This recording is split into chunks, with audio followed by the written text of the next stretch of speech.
예수님이 이 땅에 육을 입고 오셨다. 대단히 중요한 거예요. 그리고 예수님은 죽으셨고 그리고 부활하셨다. 자, 오늘 12절에도 예수님이 오셔서 시장하셨다. 그 중요한 내용이 담겨지잖아요. 예수님은 실제적으로 오셔서 시장하셨다. 그리고 멀리서 잎사귀 있는 한 무화과나무를 보신 거예요. 무화과나무는 열매를 맺는데 1년에 2번 맺어요. 한 번 맺을 때는 시원치 않은 열매를 맺지만 가난하고 어려운 사람들은 그것도 허기짐을 때우는데 도움이 됐고요.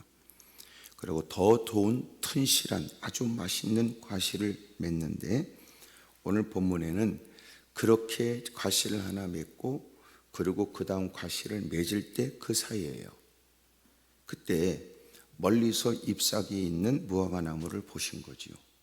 그리고 그 나무에 무엇이 있는가 하고 가서 보셨어요. 가서 보셨는데 잎사귀 외에 아무것도 없어요. 주님은 그 나무에서 열매를 얻길 원하셨던 거죠.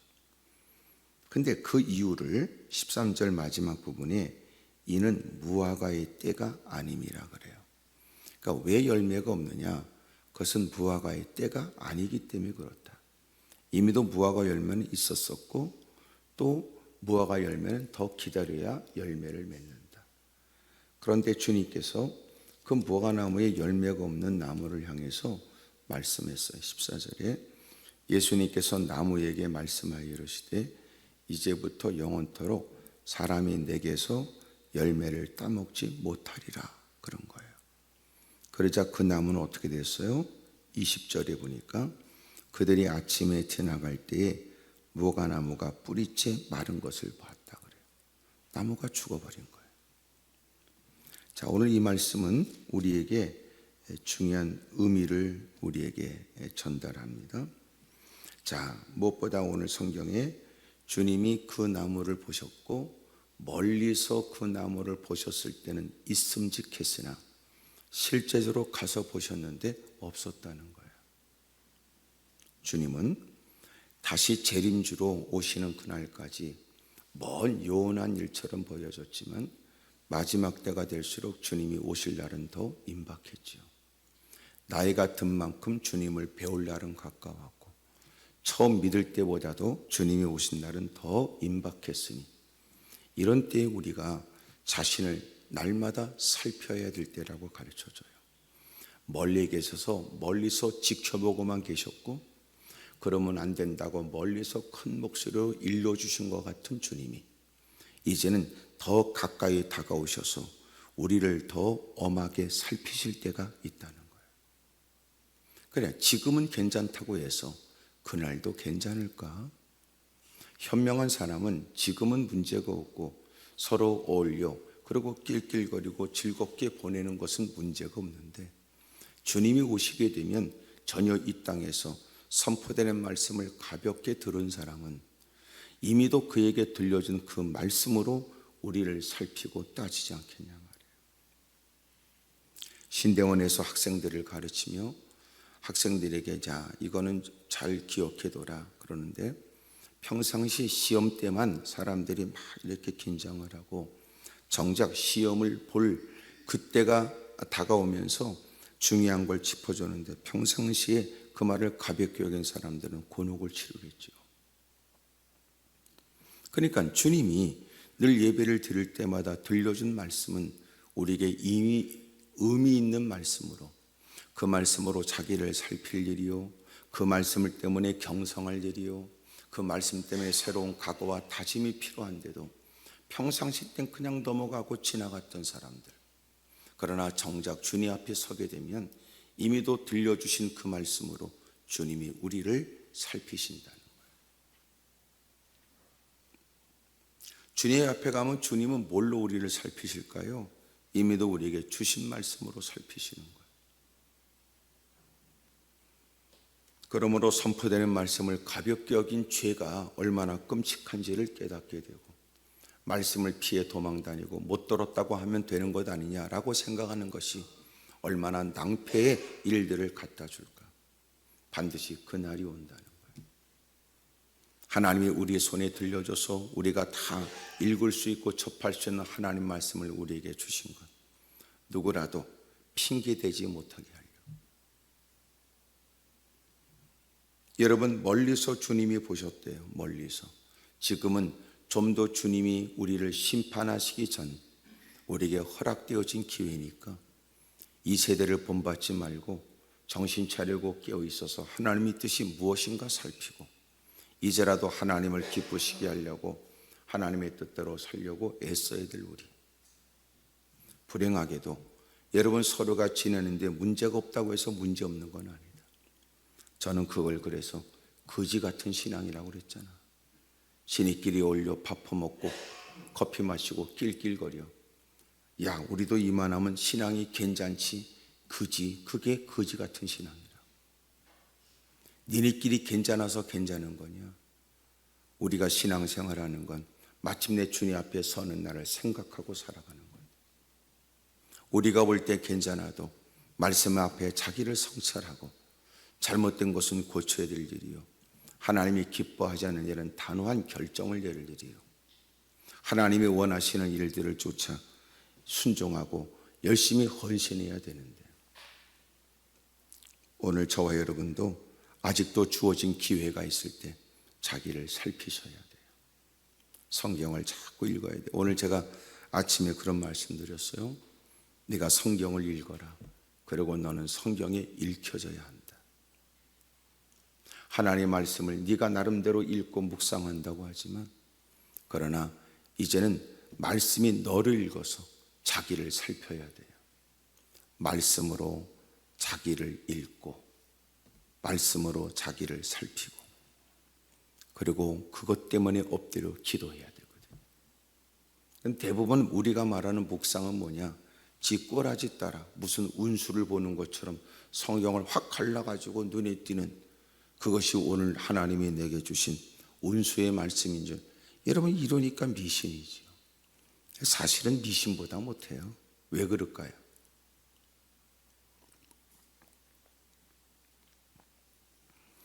대부분 미신보다 못한 건 미신은 정성이라도 있잖아요. 근데 우리가 하나님의 말씀대로 살지도 않으면서도 예배 한 시간 그럭저럭 드리고 예배가 단지 익숙해졌을 뿐이지, 하나님의 말씀과 관계없이 살아가면서 나름대로 그것을 바른 신앙이라고 착각하는 건 대단히 위험스러운 일이죠. 언제나 말씀으로 자기를 살피세요. 그리고 주님이 말씀의 기준이 되어져 거기에 다다르기 위해서 애써야 되거든. 따른다고 하는 말은 뭘까요? 따른다는 말은 내가 주님을 따라한다는 거예요. 따른다는 말은 따라한다는 거예요. 어느 때까지? 그 수준에 다다를 때까지. 그러니까 따른다, 그것은 따라한다, 따라간다, 따로 간다, 이런 말이 있어요. 그러니까 내가 누군가를 따라간다는 건 잘 어울리다가도 나는 아무개 따라갈래. 그러면 따라가는 사람은 따라가지 않는 사람과 떨어져야 되지. 그러니까 따라간다는 건 따로 간다는 누구와 다른 자리에 있는 거예요. 누구와 다른 자리, 누구와 다른 결정을 하는 거예요. 누구든지 나를 따르려면 자기를 부인하고 십자가를 짊어지고 그러고 나를 따라와야 된다. 이 따라간다는 것, 자기를 부인하고 십자가를 짊어지는 건 여러분 주님을 따라간다, 동행한다. 그리고 그것은 주님을 따라한다. 진정한 제자는 누구예요? 주님을 닮는 거예요. 요새 우리가 말하는 제자하고 그 당시에 제자 훈련은 달라요. 그 당시에 그것은 도제예요, 도제. 내가 어떤 기술을 배우기 위해서 내가 필요한 기술만 배우겠다는 것이 아니라 그것은 나를 가르치는 그와 같이 먹고 자면서 모든 것들을 다 배워요. 그래서 옛날의 제자는 스승의 더러운 성질까지 담는다. 그럴 수밖에 없는 것은 같이 먹고 같이 자면서 같이 시간을 보내기 때문에 그래요. 지금의 제자의 개념하고는 다르지. 그러니까 우리가 주님을 너희가 나를 따라와라, 그것은 모든 매사일들이 다 전적으로 주님을 닮아가는 거예요. 어떤 기능적인 문제가 아니에요. 생활적인 부분도 그렇습니다. 너희는 내게서 온유와 겸손을 배우라고 말씀하시는 것처럼. 그래, 내가 본래 배우려고 했던 것은 아니었으나 그것도 따라야 될 이유를 갖고 발걸음을 옮기면서 여러분 그 스승의 모든 것들을 다 배우죠. 그래서 진정한 제자는 누구예요? 어떤 기능적인 문제를 그렇게 잘 습득했다 그게 아니고 그를 보면 스승이 떠올라져야 된다는 거예요. 그게 진정한 제자예요. 그래서 이를 위해서는 따라간다, 따라간다, 따라한다, 따로 간다. 중요한 개념이에요. 엘리사가 엘리야를 따라가요. 길갈 베델에서 여리고 요단강을 건너가면서 이미 하나님께서 그분을 데려간다는 사실을 따르는 각 지역의 제자들은 다 알고 있었지만 그럼에도 불구하고 엘리사는 그를 따라가겠다는 거예요. 뭐라고 그랬는데요? 열왕기 2장에 보면 갑절의 영감을 얻기 위하여. 갑절의 영감을 얻기 위해서. 갑절의 영감은 뭘까요? 그것은 여러 자식 가운데 첫 장자가 갑절의 유산을 받는 것처럼 여러 선지 생도들이 있지만 자기가 엘리야의 뒤를 잇는 후계자가 되겠다는 거예요. 그러니까 남다른 열정을 가지고 따라가요. 다른 선지 생도들이 만류했어요. 하나님이 데려가신 줄 몰라? 나도 알지. 너희들은 하나님이 그를 데려가신다. 회오리 바람으로 데려가신다. 하나님이 죽음을 보지 않고 데려간다는 걸 너희들은 다 알고 있잖아. 하지만 너희들은 그곳으로 끝날 때 나는 그분이 주님께 들림받기 전에 그분을 통해서 나는 갑절의 영감을 얻고 싶다. 다르죠. 그것이 꿈과 비전이 다른 사람의 행보예요. 그러므로 그는 주님 그 엘리야를 따라가요. 엘리야가 뭐라고 그랬냐면 더 이상 나를 따라오지 말아라. 하나님이 나를 데려가신다. 압니다. 하지만 저는 결코 떠나지 않을 것입니다. 그리고 또 쫓아가는 건 피곤해요. 왜냐하면 임의로 가는 사람은 일어나고 싶을 때 일어나고 또 여러분 쉬고 싶을 때 쉴 수 있지만 따라가는 사람은 내 의향이 아니니까 따라가는 그분에게 마치는 것은 피곤하고 긴장이 있는 일이죠. 그럼에도 불구하고 또 따라가요. 그리고 다른 사람들은 왜 그렇게 따라가는데 너희들은 몰라. 비전 따라 가는 길이 다르고 하나님이 주신 마음 따라 하는 게 다르지. 야, 예배를 드리고 기도를 하는 거 뭐 우리는 당연하게 여기지만 그렇게까지 해야 돼? 그래, 나는 그렇게까지 해야 될 이유가 내게 있지. 같이 기도의 현장을 찾아도 누군가는 그 기도의 자리를 쉽게 떠날 수 없는 이유가 그에게 있잖아요. 어떤 이유일까요? 나는 꼭 받고 싶어. 나는 꼭 해결받고 싶어. 나는 주님의 은혜를 응답을 꼭 받고 싶어. 받기 싫어서는 아니지만 받을 수는 있지만 못 받을 수도 있고 또 내가 매달리긴 하지만 안 되면 어쩔 수 없다는 누구와 비교되어지. 나는 반드시 응답받고 싶어. 나는 반드시 해결받고 싶어. 그는 다를 수밖에 없죠. 마침내 따라가고 마침내 그는 따로 가고 그리고 드디어 요단강 앞에 서서 엘리야가 자기 옷을 벗어서 그 요단강을 후려쳐요. 손에 감고. 그러자 요단강이 갈라져요. 많은 선지생도들이 지켜보는 가운데 그 엘리야가 지나가고 엘리사는 옆에서 같이 하나님의 기적같이 갈라준 요단강을 건너요. 엘리야가 물었어요. 도대체 너는 나에게 뭘 원하느냐? 나는 당신에게 갑절의 영감을 얻길 원합니다. 네가 나에게 어려운 것을 구하는구나. 그것은 내가 결정할 일이 아니야. 그러나 나를 이렇게 세우신 하나님, 그리고 다시 나를 부르시는 그 하나님을 끝까지 네가 바라보면 하나님이 너에게 그런 은혜를 주시지 않겠느냐? 갑자기 여러분 불병거 불마차가 나타나 바싹 붙어있는 그 엘리사가 두려워서 그 엘리야 곁을 떠나요. 두 사람은 떨어지고 마침내 하나님은 회오리 바람으로 그 엘리야를 데리고 가시는데 엘리야의 겉옷이 떨어지죠. 그것은 신분을 의미해요. 이제는 엘리야의 모든 영감이 엘리사에게 임하게 되었고, 하나님이 엘리야를 선자로 쓰신 것처럼 엘리사를 하나님의 선자로 쓰신다는 거예요. 자기 옷을 둘러 짚고 떨어진 엘리야의 겉옷을 그가 손에 쥐지요. 그리고 요단강 앞에 섰어요.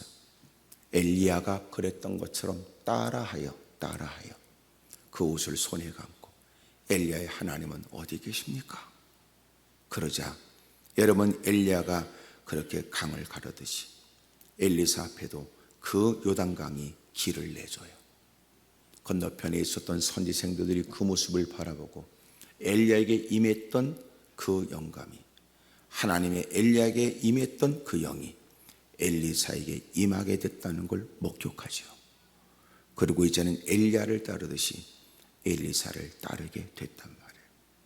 그러므로 따라간다는 말은 여러분 따라한다는 말, 여러분 그리고 동행한다는 것, 또 하나 따로 간다는 거예요. 저와 여러분도 훗날 그날을 생각하면서 오늘 나태와 안일 속에 있으면 안 돼요. 정신 바싹 차려야 돼요.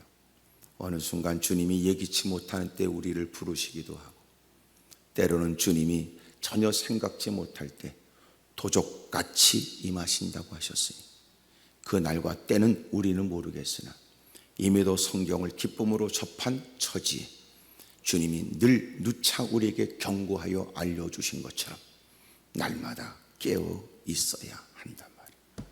정신 차리고 성령 안에서 무시로 날마다 기도하며 깨어 있어야 된다고요. 그래서 부흥회가 사실은 부흥회를 통하여 우리가 이렇게 자극을 받는 거예요. 늘상 들었던 말씀에 하나님께서 우리에게 그거 알게 하시는구나, 잊어버렸구나, 분주함 속에 세상의 염려와 근심 때문에 내가 잊어버렸구나, 그거 알게 하시는. 저 에어컨을 뒤에 걸 끄고요, 앞에 걸 끄고 방향을 여러분으로 이렇게 향하게 하세요. 그거 하고 이걸 켜고 오히려 그 안에 있는 방향을, 안에 있는 방향, 안에 있는 거 안 움직여요? 안에도 날개가 있잖아. 그 안에도. 그건 안 움직여? 지금 만진 건 겉에 있는 날개고 위아래고 좌우 안에. 그렇지. 그건 너무 바싹 돌리면 안 나와요. 요 중간 너머로 이렇게 성도들 콧구멍으로 이렇게 가도록.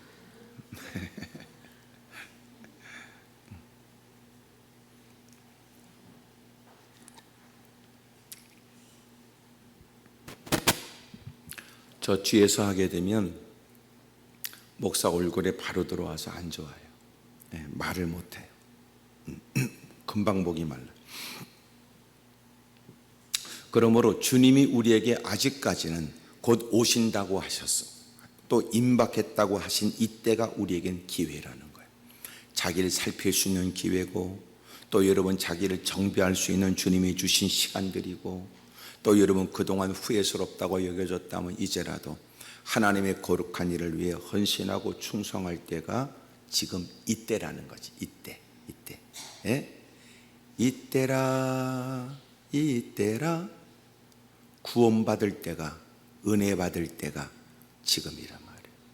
여러분, 이런 때 저와 여러분들이 정신 차리고 자기를 잘 살필 수 있기를 바라요. 그래서 그거를 계산해라. 주님 앞에 서게 되면 끼리끼리 어울려 괜찮다고 하는 사람들, 그들이 우리와 함께하여 주님 앞에서 그들의 지지를 받으며 그들이 나를 변명해 주는 거 아니에요. 내가 하나님의 말씀을 듣고 나를 개인적으로 개인 구원, 내가 믿음으로 주님이 우리를 건져내 주셨습니다. 그러므로 주님이 각자 우리를 불러 주님이 어떻게 살았냐를 물어보는 거예요. 두 가지, 하나가 뭐냐면 구원에 대한 얘기지만 그 다음에는 삶에 대한 얘기예요. 그러니까 주님이 생명책에 이름을 기록했다, 구원받은 자. 그러나 주님이 행한 대로 갚아주신다. 구원은 우리의 힘으로 어찌할 수 없어요.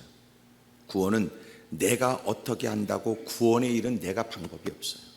그러니까 구원은 주님의 일방적 은혜, 이해될 수 없는 전적인 하나님의 은혜로 수고하지 않았으나 일하지 않았으나 주님이 우리에게 선물로 주신 것이다. 너무나 비싸기 때문에 값을 치르며 살 사람이 없다. 그러므로 주님은 허물과 죄로 죽어버린 에베소 2장 1절에 허물과 죄로 이미도 죽어버린 우리, 주님은 일방적으로 은혜를 베풀어 우리를 건져내 주셨다. 에베소 2장에 거기에 보면 하나님의 사랑으로 인하여, 하나님의 사랑으로 인하여, 은혜에 의하여 그랬어요. 그러니까 하나님이 우리를 사랑하심으로 우리를 건져내 주셨고, 또 하나 우리에게 은혜로 인하여, 은혜에 의하여. 참 이건 여러분이 한번 보시면 좋아요. 에베소 2장을 보세요.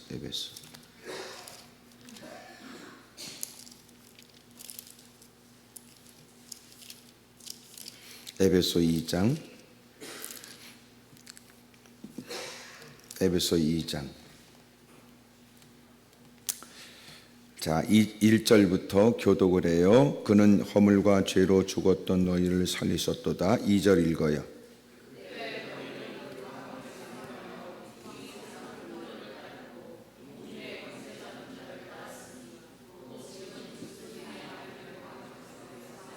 전에는 우리도 다 그 가운데서 우리 육체 욕심을 따라 지내며 육체와 마음에 원하는 것을 하여 다른 이들과 같이 본질상 진노의 자녀이었더니,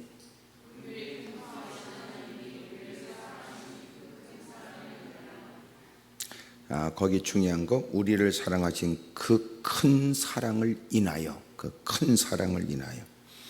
중요한 말이에요. 그 다음에 5절, 허물로 죽은 우리를 그리스도와 함께 살리셨고 너희는 은혜로 구원을 받은 것이라. 또 6절, 또 함께 일으키사 그리스도 예수 안에서 함께 하늘에 앉히시니 이는 그리스도 예수 안에서 우리에게 자비하심으로써 그 은혜의 지극히 풍성함을 오는 여러 세대에 나타내려 하심이라. 8절 읽으세요.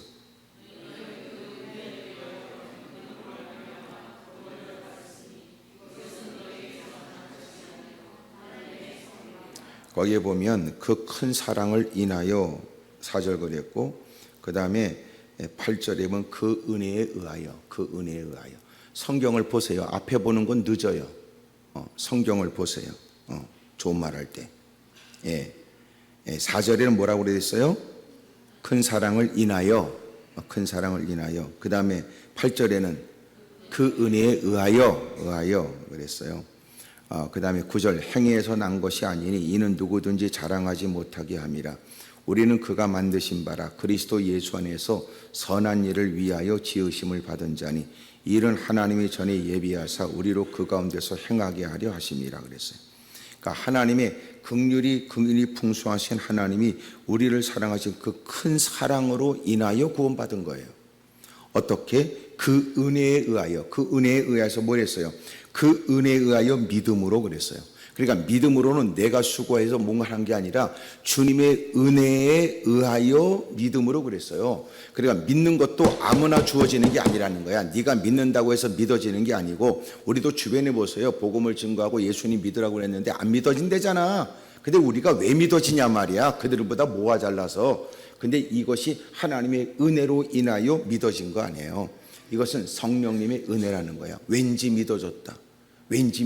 세상에 더럽게 깐깐하고 더럽게 이르면 세상에 이것저것 아주 꼬치꼬치 따지는 거 더럽게 깐깐한 인간이, 놀란 건 하나님은 보지도 못했는데 예수님은 본 적도 없는데 하나님을 아버지라고 부르고 예수님을 주님이라고 말하는 게 희한하잖아요. 제정신이냐고. 그것을 하나님이 큰 사랑으로 이 땅에 예수님이 보내주셨고 은혜로 말미암아 그 예수님이 믿어진다는 거야. 찬송가에서 그래서 뭐라고 그랬어요? 하나님의 은혜로 있을 데 없는 자 왜 구속하여 주는지 난 알 수 없도다. 왜 내게 성령 주셔서 주 예수 믿게 하는지 그 말이에요. 그걸 뭐라고 그래? 하나님의 자녀로 삼아준 양자의 영, 성령, 예수의 영. 여러분 그 은혜로 말미암아 여러분 믿어진 거예요. 그러므로 믿음으로 말미암아 구원을 받은 거예요. 자, 그렇다고 왜 그렇게 구원을 은혜를 베풀어 준 거예요? 10절에 선한 일을 위하여 우리를 그렇게 은혜를 베풀어 준다는 거예요. 선한 일, 하나님의 거룩한 일을 위해서 헌신하라고. 그리고 그렇게 헌신한 사람은 주님이 이 땅에 오셔서 행한 대로 갚아. 행한 대로. 하나님의 은혜를 받았어요. 그 구원을 받은 거예요. 그러니까 구원을 받은 것은 우리의 수고와 전혀 관계없어요. 그러나 은혜를 받았다 하여 그 은혜에 감격해져서 헌신하는 건 각각 다르지. 누군가는 겨우 구원만 받은 부끄러운 구원이 있지만, 누군가는 여러분 하나님의 베푸신 은혜에 감격해져서 어떻게 주님을 기쁘시게 할까 헌신하고 충성하고 애쓴 흘린 눈물, 뿌린 땀방울, 애쓴 수고, 그 모든 헌신의 일들만큼 주님이 복을 주신다는 거예요. 그러므로 생명책이 있고 행위록이 있어요. 여러분 행한 대로 갚으시는 주님 앞에 섰을 때 착하고 충성된 종이라고 불려지길 바라요. 착하고 충성된 종. 예?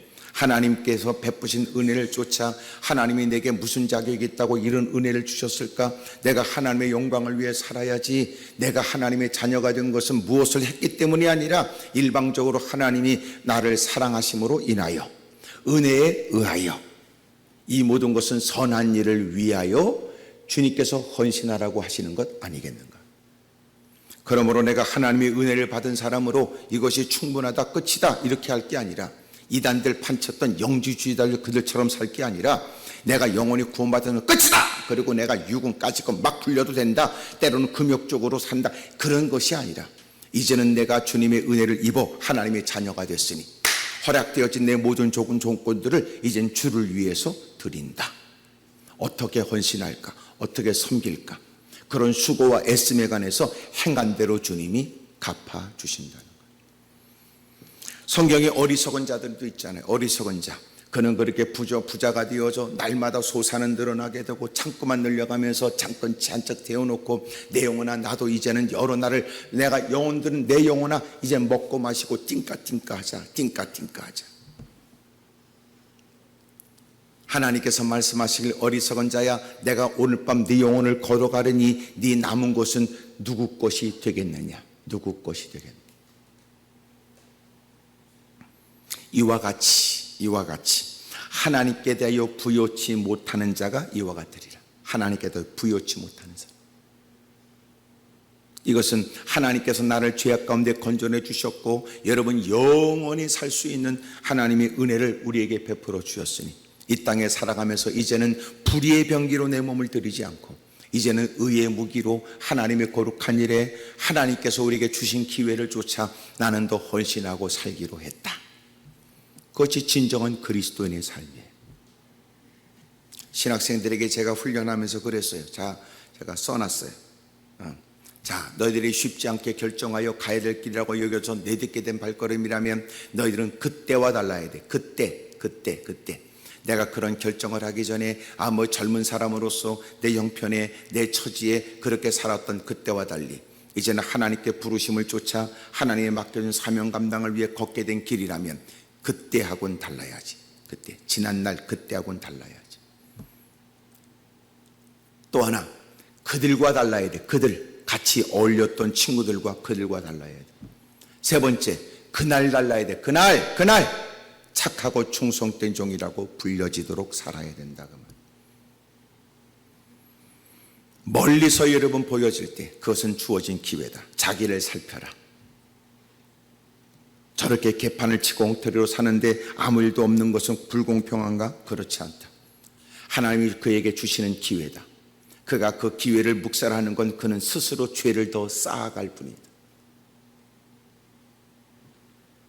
멀리서 주님이 보셨는데 가까이 가서 보시니까 잎사귀밖에 아무것도 없더라는 거예요. 겉으로 볼 땐 목사, 장로, 권사라고 불려져 뭔가 있을 법하고, 신앙생활을 그렇게 10년 몇십 년 했다고 하니까 뭔가 남다른 믿음을 가졌을 거라고 생각이 되지만, 잠시 교제하고 말 몇 마디 나누고 그를 잠시 지켜볼 수 있다면 여러분, 그는 엉터리라는 것도 알게 될 것이다. 그런 사람도 있잖아요. 그러므로 여러분이 가는 곳곳마다 내 직분을 얘기할 때는 직분에 관해서 책임을 져야 돼요. 왜냐하면 내가 그렇게 당당하게 내가 목사입니다, 강도사입니다, 전도사입니다, 장로입니다, 권사입니다, 집사, 안수집사라고 얘기하게 되면 상대방은 그만큼의 믿음을 갖고 있을 거라고 여길 테니까. 당신이 건네는 얘기는 신뢰가 되어져 뭔가 따를 만하다고 생각했는데 알고 보니까 아닌 인간이 있잖아. 어제 내가 얘기했잖아. 537억 원. 응? 어제 찾아보셨어요? 응? 강남에 여러분 큰 교회에 새벽 기도를 빠지지 않고 교회 이런저런 좋은 일 봉사도 했던 사람이 여러분 사람들에게 투자 목적으로 받아 자기는 초호화 생활하면서 사기 쳐먹었다.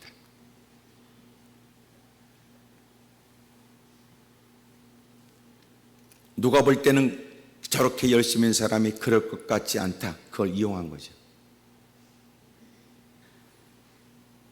멀리서 볼 때는 몰라. 가까이서 보면 알아. 가까이서.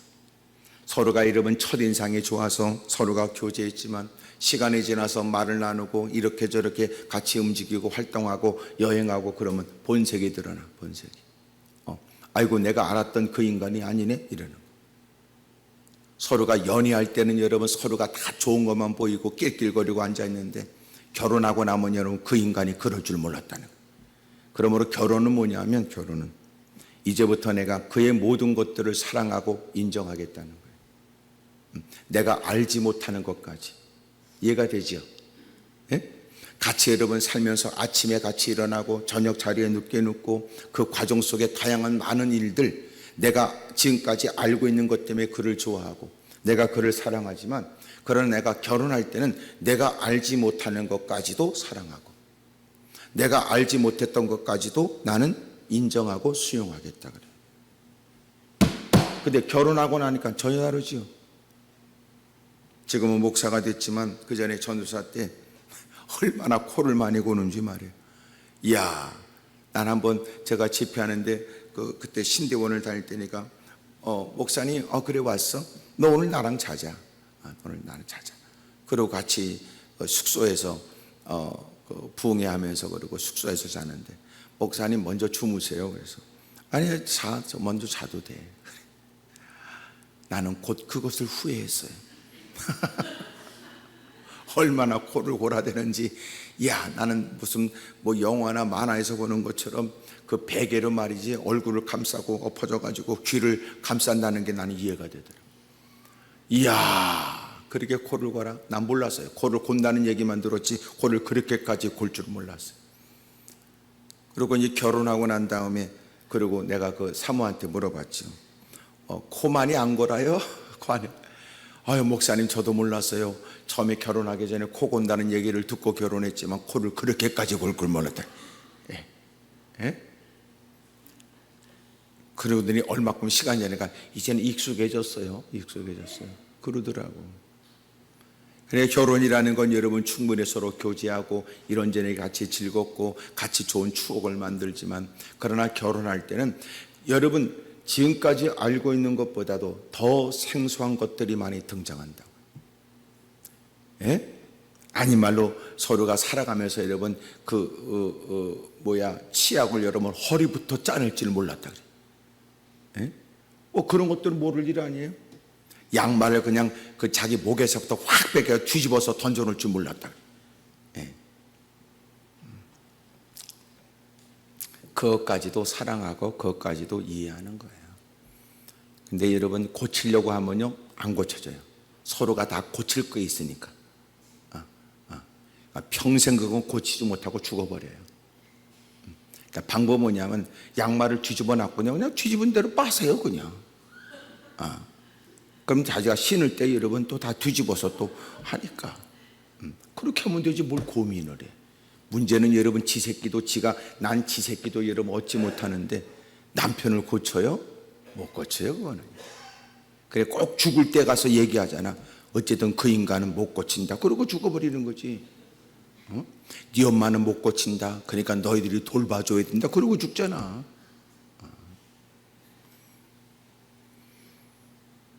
여러분 멀리 있을 때 그건 기회야. 가까이 가서 보니까 비로소 실상이 드러나요. 지금은 괜찮다고 괜찮은 거 아니에요. 그래서 말씀을 통하여 자기를 면면히 살피셔야 돼요. 내가 고칠 게 뭔가, 그래도 거리를 적당히 두고 강단에 선포되는 말씀, 여러 사람들 가운데 묻혀 그리고 듣게 된 말씀, 여러분 그 말씀이 나를 향한 비수같이 꽂혀야 될 말씀이 좀 덜 할 수 있죠. 충격이. 1대1로 말씀을 전하면 내 얘기인 줄 또렷하게 알고 있지만 여러 사람이 같이 앉아 있으면 저에게는 아무개 얘기일 거다 이렇게 생각합니다. 그러나 하나님이 그 이유 없이 너하고 관계없는 말씀에 너를 부를 리가 있겠냐고. 하나님이 다 우리에게 주신 말씀.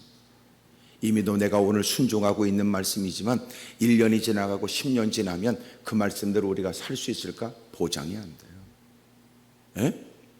오늘 여러분 내가 11조 갈등하면 물질이 더 많아지면 11조 갈등 없이 헌금할 것 같아요? 어려워요. 내가 하나 물어볼게요. 여러분 수입이 100억이야. 11조는 얼마예요 그러면? 할 수 있을 것 같아요? 못해요. 자기가 90억 벌었다는 거 그리고 10억을 드린다 못한대요. 에?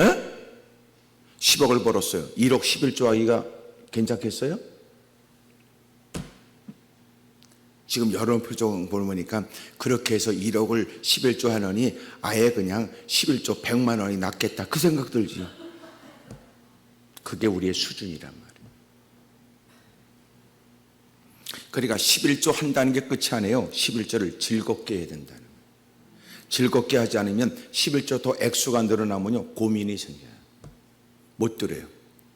이렇게 또 드리는 사람이 있어요. 내가 11조는 드리긴 드리는데 워낙 11조 액수가 많으니까 못 드려. 그럼 방법이 뭐냐?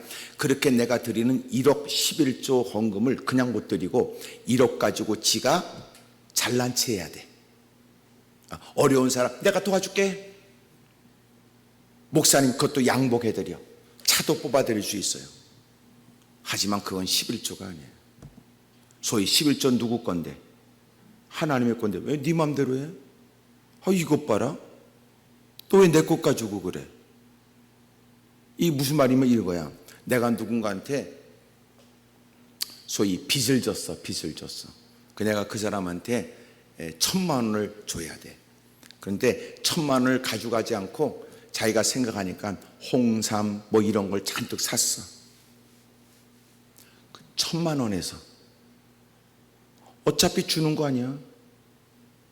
그래서 1,000만 원을 내가 빚졌는데 1,000만 원을 주는 게 아니라 1,000만 원을 가지고 지가 힘써서 이것저것 물건을 잔뜩 사가지고 갖다 줬어. 선물이야 빚을 갚는 거야. 내 맘대로 하면 안 되지.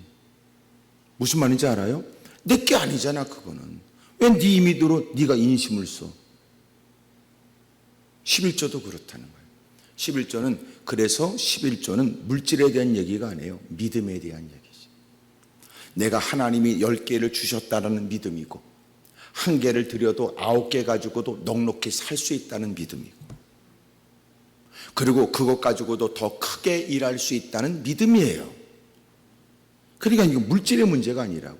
이건 물질의 문제라고 생각하면 11조 얘기에 기분이 상하지. 오늘 내가 모처럼 낮 시간 참석해 줬는데 사람 기분을 별로 안 좋게 만들었다. 그런 생각밖에 더 들어. 내가 저녁에는 혹시나 이런 얘기할 때도 피한다고 낮 시간에 왔더니 드디어 낮 시간에 이런 얘기를 듣는다. 이럴 수도 있잖아. 그건 하나님이 너를 추적하고 있는 게 분명한 거고. 그러니까 여러분 10분의 1을 내가 하나님께 그건 드리는 건 하나님이 우리에게 10개를 주셨기 때문에 말씀하는 거예요.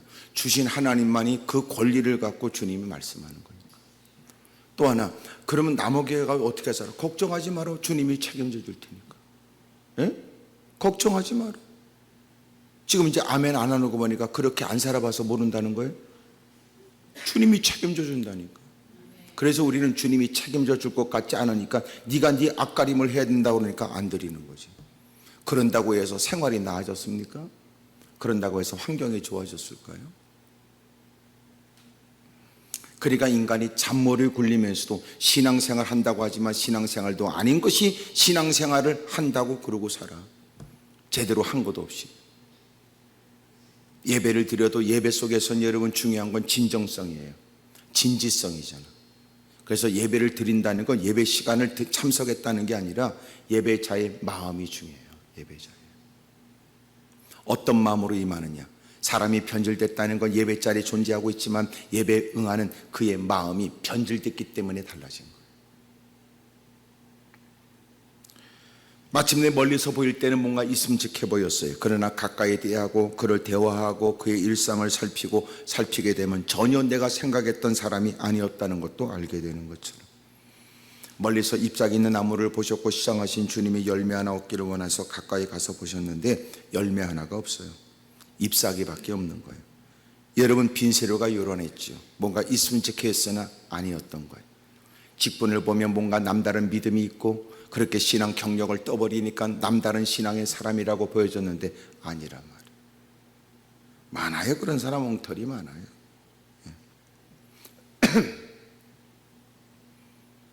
어느 교회 집사님이 와서 저한테 얘기했던, 목사님 우리 교회는요 증축을 하든지 아니면 다시 교회를 다시 지어야 됩니다. 성도는 늘어났고요, 그 오래된 교회에 그렇습니다. 그런데요 우리 교회 그 장로님 한 분이 극구 반대합니다. 극구 반대합니다. 재직회들 모였는데 그분이 앞에 나셔서 마이크를 붙들고 하는 얘기가, 여러분 내 눈에 흙 들어가기 전에 이 건물을 못 건듭니다. 그랬더니 나는 그 얘기를 듣고 내 귀를 의심했어요. 정말 그럴까? 집사님 정말 그런 얘기했어? 정말 그런 얘기했어. 이야, 그럴 수 있어? 대충 여러분 대화 나누고 추정해 보건데 그 교회가 그렇게 아름답게 오래된 게 큰 교회가 지어지기까지 그 집안에서 뭐 특별한 일을 했던 것 같아요. 그러니까 건축과 관련돼서 소위 그들은 공적이 있는 거야. 근데 그 건물을 건들게 되면 그게 허물어지는 거죠. 그러니까 극구 반대야. 극구 반대. 성도들이 일어나서 여러분 복음 증거가 되어져 영혼이 구령되어지고 하나님의 거룩한 사역을 위해서, 여러분 이 성전이라는 것은요 지금 개념은 뭐냐면 예배하는 장소예요. 이곳에만 주님이 계신, 주님을 가둬놓은 장소가 아니라는 거예요. 예루살렘 성전 개념과 달라요. 진정한 성전은 어디예요? 성령을 모신 우리가 전이란 말이에요. 이해가 되죠? 그러니까 성전이라는 건 좀 여러분 확장을 시킬 수 있고 더 넓은 집회 장소로서의 더 예배에 더 합당한 모습으로도 가꿀 수 있잖아요. 솔로몬 성전처럼 주님께서 어떤 양식으로 어떤 이런 거 아니란 말이에요. 얼마든 예배를 드리기에 더 적합한 환경으로 바꿀 수 있는 것, 더 나은 향자로 여러분 옮겨갈 수 있는 것. 근데 그 성전에 안 됩니다. 자기 눈에 흙 들어가기 전에 이 성전 못 건듭니다. 그런 거예요. 제가 그 집사님한테 그랬어요. 집사님 기도 많이 하세요. 열심히 기도하세요. 빨리 그 장로 눈에 흙 들어가도록 빨리 기도하세요. 내가 그랬어. 하나님을 두려워하지 않는 인간들. 겉으로 볼 땐 여러분 그만큼 교회를 사랑하고 누구보다도 여러분 하나님을 깊이 아는 듯하고 하나님의 영광을 위해서는 어떤 어려움도 불사할 것 같은 사람들이 결정적 순간에는 아무것도 아니에요. 빈수레가 요란했다.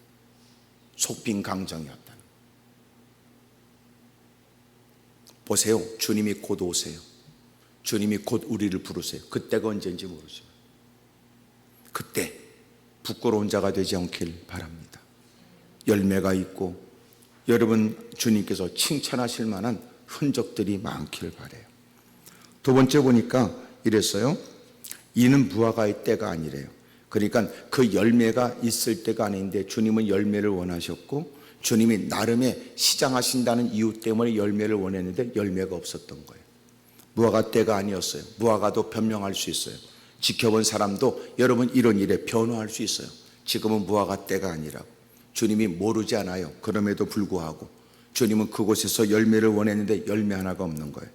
주님은 그 나무를 향하여 이제는 누구도 열매를 따먹지 못할 것이다. 그런데 그 나무는 말라서 죽어버렸다. 잊지 마세요. 세상이 우리 나름대로 그 어떤 누군가 돌보고 살피지만 이 땅의 생존은 가장 원천적인 이유가 주님께 있는 거예요. 주님께서 이 땅의 모든 것들을 창조하셨고 이 땅에 존재케 하셨고 섭리하시는 주님이 주관하시면서 그 모든 것들이 있게 하셨으니까 사람들은 이런저런 필요 따라서 그 필요성을 얘기할지 몰라도 그 근원적으로는요 주님의 창조의 목적 따라 존재해요. 그러니까 그의 주인은 주님이셨던 거예요. 그러므로 이 땅에 있지 말아라. 젊다 하여 끼리끼리 흥청망청 세상에 끼리끼리 올리면서 여러분 내가 누군지를 망각하면 안 돼요. 사람들에 의해서 괜찮다고 보여질지 모르지만 우리는 주님이 보실 때 여러분 신실한 하나님의 사람이어야 되거든.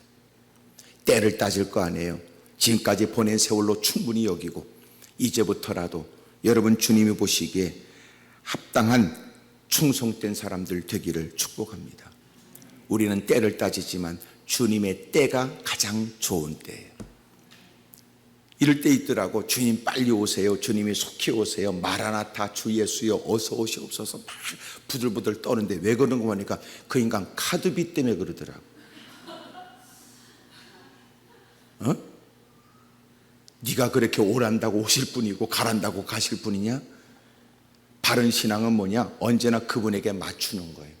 주님이 원하시는 바를 따라 자기를 갖추고 주님의 때를 따라 자기를 갖춰야 된다. 나는 준비됐는데도 아닌 것은 아니야. 주님이 주님은 더디 오신대. 언제나 그래서 시선을 주님께 둬야 되고 언제나 예민하게 민첩하게 주의 말씀에 예민하게 반응해야 된다고요. 주님의 때가 언제야? 그때가 언젠데 그 때를 맞춰 살아야 돼. 세상의 계절을 따라 사람들은 옷을 갈아입고 조속간에 여러분 사람들의 행색은 달라질 수 있고 어울리는 장소 따라 사람들은 행색의 변화도 있겠지만 우리는 여러분 그런 일이 좀 뒤처진 듯하고 여러분 그의 행색은 좀 더 유행은 따라가지 못한다 할지라도 언제나 잊지 말아라. 주님의 때를 따라 살아야지. 지금 이렇게 흥청망청하고 살 때냐? 지금의 세상에 마음을 빼앗겨 부끄러운 줄도 모르고 살 때냐? 봐라. 이제는 다 어둠의 일을 벗어버리고 빛의 갑옷을 입을 때가 지금 아니냐. 봐라. 지금은 더러워진 예복을 빨고 그리고 주님을 배울 그날을 생각하며 준비할 때 아니냐. 준비할 때. 그래서 누군가는 얘기했어요. 지금은 하나님의 거룩한 일에 더 힘써야 될 때가 지금이다. 지구촌도 여러분 지금 전부 다 보세요. 기후변화가 있어가지고 말이에요. 그렇게 만년설들은 다 녹아버리고 빙산들은 점점 사라져가고 있고 바다 수위는 높아져가고 오랫동안 여러분 그 얼음 속에서 있었던 바이러스들이 등장하고 마치 숨겨진 모든 것들이 옛날 등산하다가 정상을 향해 갔던 사람이 그렇게 크레바스에 빠져가지고 그러고 죽었는데 여러분 다 눈이 녹으니까 드러나는 거예요. 시신 그대로. 마치 그런 걸 보면 훗날 우리의 이 땅에서 감춰지고 숨겨지기 원했던 허물과제도 드러나게 될 것이다. 다 드러나게 될 것이다. 지구촌을 보면 지구가 멸망할 날이요 이제 몇 초야. 몇 초 임박했다는 거예요. 지금 한국에도 계절이 바뀌어서 기후가 달라지니까 이제는 이 사과 산지가 저 밑에서도 점점점 올라와 가지고요 저 포천 쪽에서 점점점 올라간대요. 점점점 이렇게 기온이 달라져요. 바다 온도가 달라졌어요. 그러니까 상어들도 더 성질났다는 거예요. 생태계가 다 뒤집어졌어요. 주님이 오실 날이 가까웠다는 거 아직도 못 깨닫나? 하나님 말씀으로도 못 깨닫나? 늘 그렇게 봄이면 봄이라고 여름은 여름, 가을이면 가을이라고 겨울이면 겨울이라고 생각하고 띵까띵까 했던 인간들. 그러나 지금 계절 가지고 그렇게 온도를 말할 수가 없다. 주님이 진작 너희들이 때가 됐으니까 깨어 있어야 된다. 정신 차려라. 여러분 이런 얘기를 가볍게 들었다가 세상에 지금 실제적으로 부딪히고 접하게 되는 일들 통하여 서서히 뭔가 느끼기 시작한 사람. 느낌 갖고는 안 된다. 실제적 삶의 조치가 필요하지.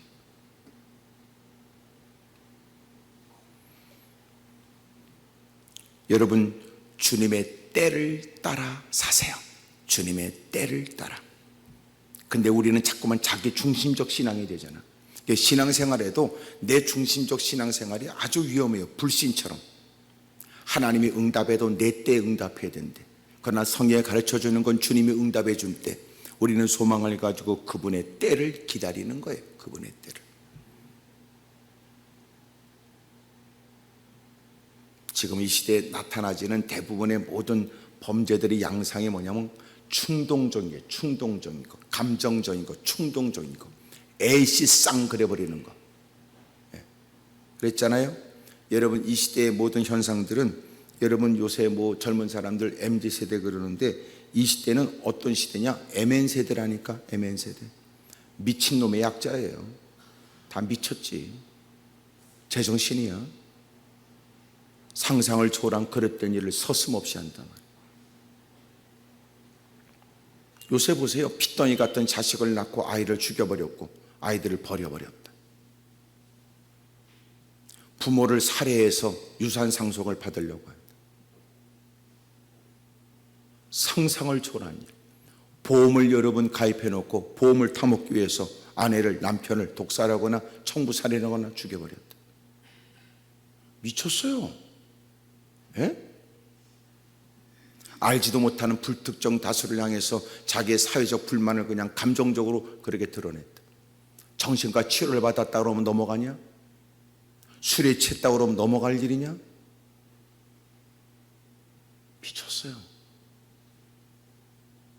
이런 일에 두려워할 일이 아니라 여러분, 점점 주님이 오실 날이 가까웠다는 것을 주님이 알게 하시는 것 같잖아. 너 준비됐냐? 이런 얘기. 아직도 그러나 놀 생각만 하고 싸돌아다니고 띵까띵까 생각만 하고 살아가는 우리들. 정신 차릴 때입니다. 정신 차리고. 그러므로 멀리서 봤던 나무 뭔가 있을 법해 가까이 다가왔으나 아무것도 없었다. 물론 무화과는 변명이 있었다. 때가 되지 않았다. 그러나 주님 앞에는 변명이 필요 없어요. 오늘 이 일을 통해 주님이 우리 가르쳐 주는 건, 너는 무슨 변명하려고 하는데? 이렇게 물으시는 것 같잖아요. 어떤 변명하려고 하는데? 이제는 주님의 때를 따라 살아야 됩니다. 지금이 자다가도 깰 때 아니냐? 어둠의 일을 벗어버릴 때가 지금 된 거 아니냐? 지금까지 행했던 부끄러운 일들을 지금까지로 족한 줄 알아. 이제는 하나님의 거룩한 일에 힘써야 될 때가 아니냐? 좋았던 때를 다 보냈다면 이제부터라도, 한때 좋았던 시간들을, 그렇게 내가 부끄러운 시간들을 보냈다면 이제는 달라져야지. 여러분, 때를 핑계대지 마세요. 주님의 때를 쫓아 살아야 돼요.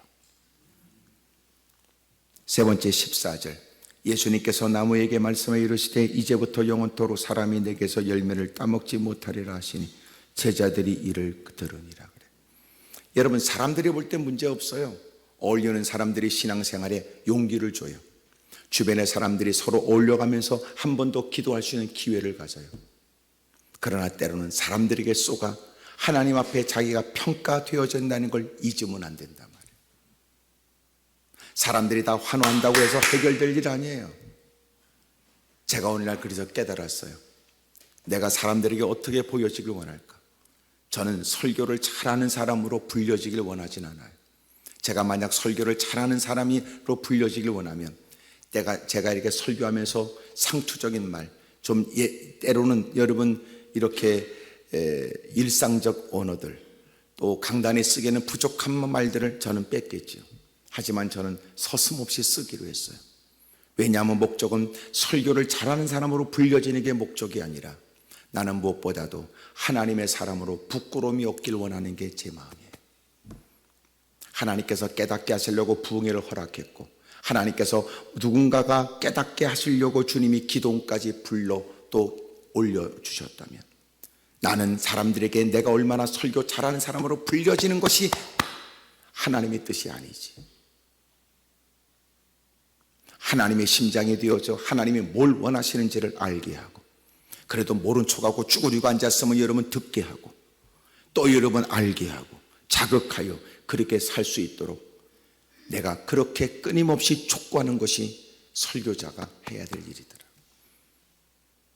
하나님 말씀이 배워지도록, 듣기 싫다고 하면서도 마침내 수용하도록, 마음가운데 끊임없이 말씀과 겨뤄가면서 핑계대고 있는 그를 굴복시켜 하나님의 뜻대로 살도록 그렇게 강력하게 그를 촉구하는 것이 설교자의 의무더라.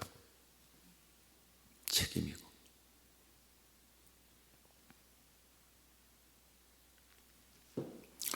저도 설교를 괜찮게 하는 사람입니다. 그래서 어느 신대원에서는 제 설교를 듣고 연구도 하고 그랬었는데, 여러분, 저도 괜찮게 하는 사람. 하지만 어느 순간 이런 엉터리 같은 생각을 부끄럽게 여기기 시작했어요. 그래서 저는 언제나 설교는 뭐냐, 반드시 설교가 있고 난 다음에 들은 청중들은 그 자리를 가볍게 일어나게 하면 안 된다. 들은 말씀 때문에 고민이 시작되고, 그 말씀 때문에 양심의 가책을 받고, 그 말씀 때문에 내가 더 이상 이렇게 살 수 없다는 새로운 각오와 결단이 저 안에서부터 일어나야 된다. 완벽하게 달려지긴 쉽지 않지만 뭐 한 개라도 나는 달라져야 되고, 뭐 하나라도 나는 달라져야 된다는 마음을 갖고 일어나야 한다. 그래야 세상이 달라지지.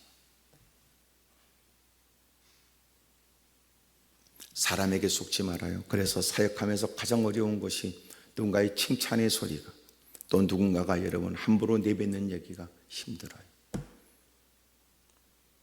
여러분들 사역자라면 하나님을 의식해야 되고, 여러분 역시 하나님께서 베푸신 은혜를 쫓아 살아야 될 사람이라면 이 말 저 말 자기의 기분과 감정 형편 따라 내뱉는 얘기에 휘둘리면 안 돼요. 그들을 무시한다는 뜻이 아니에요. 복음에 관한 그들의 평가에 속지 말라는 거지. 하나님 말씀을 주장하는 일에 그들에 대한 반응에 흔들리지 마세요. 봐라, 지금까지는 사람들이 너에 관해서 문제 제기를 한 적이 없겠지. 그러나 내가 볼 땐 아닌 건 아닌 것이다. 자, 그렇다면 결론이 뭐예요? 첫째, 주님이 없다면 없는 거예요. 지금까지 있었는데 앞으로도 있을 것인데, 아니에요. 주님이 없다면 없는 거지 뭘 그래. 주님이 아니면 아닌 거지. 주님이 아니면 누가 뭐라고 그러든지. 오늘 여러분, 주님께서 세상의 주관자가 되심을 나타내 주신 거예요. 야, 사람들에게 마음 뺏기지 말아라. 계절을 탓하지 말아라. 형편을 얘기하지 말아라. 야, 내가 너한테 묻지. 그게 나하고 무슨 관계 있냐? 그럼에도 불구하고 너를 사랑했고, 그럴지라도 너를 건져내신 하나님 앞에 너는 무슨 변명과 핑계가 그렇게 많아? 이제는 주님이어야 된다. 주님이 절대적 이유여야 한다는 거예요. 주님이. 그래서 내가 생각해 보니까 그래요. 아무리 바빠도 기도하는 사람은 뭐가 있어요? 기도 시간이 있어요. 기도하는 사람은 아무리 바빠도 기도 시간이 있어요. 왜 기도 시간이 있을까요? 기도하면 기도 시간이 되니까. 어떻게 기도할 수 있을까요? 기도를 그 어떤 것보다도 중요하고 우선적인 일로 여기니까. 아무리 바빠도 기도부터 하니까 기도 시간이 존재하죠. 아무리 바빠도 아무리 힘들어도 하나님 것을 구별하면 구별이 되는 거예요. 근데 왜 11조 못 드려요? 하고 싶은 거 다 하고 나머지 갖고 하려고 그러니까 하고 싶은 거 다 했는데 있는 것도 모자란데 안 되죠. 아무리 바빠도 먼저 기도해야지. 그러면 기도가 된다니까. 오늘 새벽에 제가 그랬잖아요. 기적 스토리는 어디서부터 나와요? 기도 스케줄에서부터 나오는 거예요. 기도 스케줄을 가져야 기적 스토리가. 기도 없이 하나님에 대한 이야기가 만들어지지 않아요.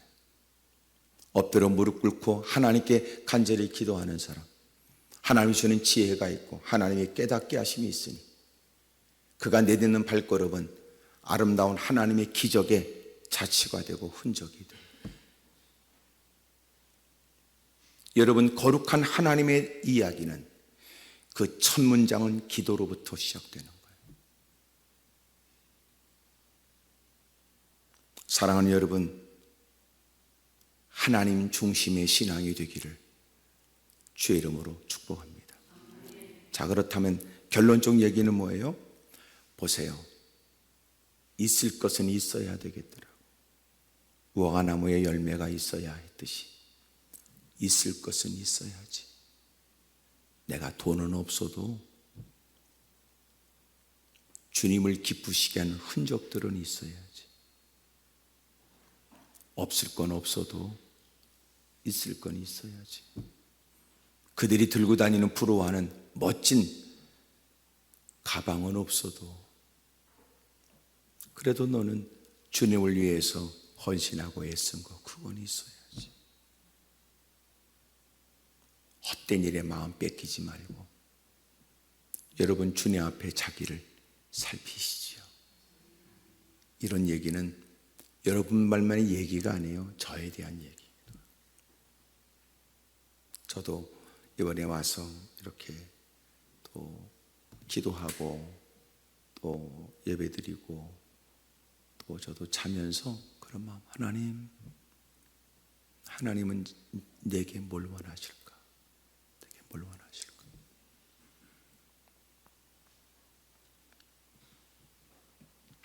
성경에 많이 선생이 되지 말래요. 성경을 가르치는 자.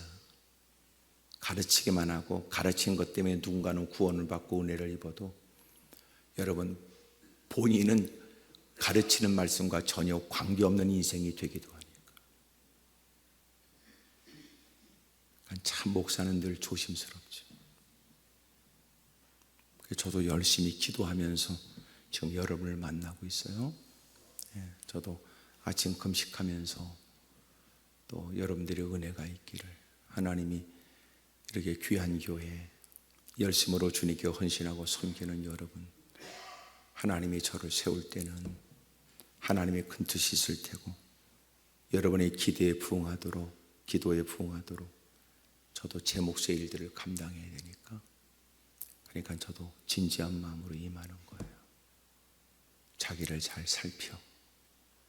그래서 주님 앞에 섰을 때 칭찬받기를 바라고, 언제나 신앙은 주님 중심이 되기를 주 이름으로 축복합니다. 그렇다면 오늘 이 말씀으로 이제 마무리해요. 14절에 보니까 이제부터 영원토록 사람이 내게서 열매를 따먹지 못하리라 그러니까 지금까지와 이제부터가 다른 것처럼, 지금까지와 이제부터가 다른 것처럼 여기서는 이제부터가 부정적이고 저주의 말로 나왔지만 오늘 이 말씀을 통해 우리에게 가르쳐 주는 것, 지금까지와 다른 말씀을 통하여 깨달음과 또 하나님이 주시는 은혜를 쫓아 이제부터 다르게 살아야 된다는